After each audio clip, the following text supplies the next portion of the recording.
Labą dieną, gerbiami moksleiviai. Šiandieną mes žiūrėsime mokinių darbus ir kartu pažiūrėsime kaip mes atliekam tos darbus ir kaip pavyzdžiai yra. Tai Julijos mokinės iš KTU licėjaus, Julijos Matuzonytės, 11 klasės darbas. Skaitmeninė grafika ir jos savybės. Mergaitė panaudojo hiperlinkus, tai galima nukeliauti į bet kokią svetainės skaidrės vietą ir pasižiūrėti. Tai yra labai gerai, to buvo siekiama. Tai kas yra skaitmeninė grafika, mes nagrinėsim, skaitmeninės grafikos formatai ir jų taikymas praktikoje, skaitmeninės grafikos prievardžiai ir jų savybės, skaitmeninės grafikos spalvų modeliai, jų skirtumai, panaudojimo galimybės. Pirmas ir antras variantas - skaitmeninės grafikos panaudojimas pramonėje, skaitmeninės grafikos panaudojimas taip pat pramonėje kaip ir šaltiniai. Tai yra, kas skaitmeninė grafika yra, tai vaizdų piešinių ir kitų vizualinių elementų kūrimo ir apdorojimo procesas, naudojant kompiuterius bei specialias programinės įrangos priemonės. Skaitmeninės grafikos formatai ir jų taikymas praktikoje. Rasinės grafikos formatai yra paminėti. Rasinė grafika yra sudaryta iš pikselių, todėl šie failai geriau tinka detalizuotiems vaizdams, pavyzdžiui, nuotraukoms ar tekstūroms, tačiau didinant praranda kokybę. Vektorinės grafikos formatai, tai yra SVG, PS, PDF. Vektoriniai failai yra sudaryti iš matematiškai aprašytų figūrų, todėl juos galima didinti be kokybės praradimo. Skaitmeninės grafikos prievardžiai ir jų savybės. JPG. Suspaudžiamas formatas gali prarasti kokybę. PNG. Nesuspaustas arba su minimaliu praradimu palaiko skaidrumą. GIF. Palaiko iki 256 spalvų, gali būti animuotas, palaiko skaidrumą. SVG aprašomas HTML kalba, puikiai palaiko interneto naršyklės, palaiko skaidrumą ir animaciją. AI. Adobe Illustrator formatas išlaiko sluoksnius, vektorinius kelius ir stilius. PDF universalus formatas palaiko vektorinę ir rasinę grafiką, taip pat tekstą.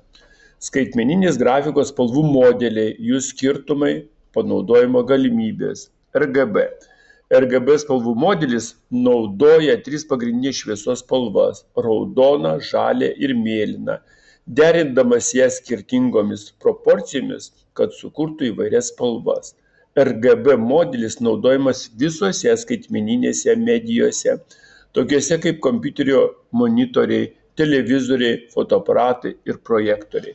SMIC yra subtraktyvus spalvų modelis, pagrįstas rašalo spalvų maišymu. Jis naudoja 4 spalvas - žydrą, purpurinę, geltoną ir juodą. SMIC naudojamas spaudoje, spaustuvose, plakatų, žurnalų, knygų ir reklaminių leidinių gamyboje. Skaitmeninės grafikos spalvų modeliai, jų skirtumai, panaudojimo galimybės. LAP. Spalvų modelis aprašo spalvas remdamasis žmogaus akių matomų spalvų diapazonu. Jis susideda iš 3 komponentų - L - šviesumas, A - spalvos ašis nuo žalios iki raudonos ir B - spalvos ašis nuo mėlynos iki geltonos.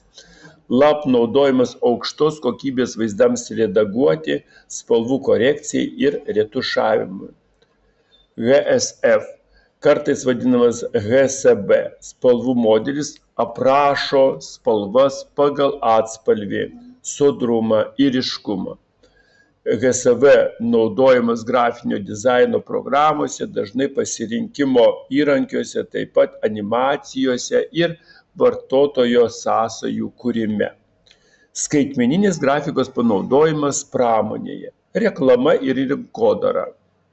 Tai skaitmeninė grafika reklamai ir rinkodaroje naudojama kurti vizualiai patrauklius vaizdus, animacijas ir vaizdo įrašus, siekiant pritraukti vartotojų dėmesį ir formuoti prekės ženklo įvaizdį. Pramogų industrija, kino ir žaidimų pramonė. Skaitmeninė grafika naudojama kuriant specialiuosius efektus, animacijas, 3D modeliavimo filmams, animacijoms ir vaizdo žaidimams. Spaudos ir leidybos pramonė. Taip, skaitmeninė grafika spaudoje naudojama kuriant aukštos kokybės vizualinį turinį, plakatus, žurnalų viršelius, knygų dizainą, lankstinukus. Skaitmeninės grafikos panaudojimas pramonėje, tai maisto produktų pakuočių dizaine naudojama, mados ir tekstilės pramonėje, taip pat medicinos ir sveikatos priežiūros sektoriuje. Na, šaltinius, kuriais rėmėsi, nurodyta yra šaltiniai. Na ir ačiū, kad žiūrėjote. Dėkui Jums.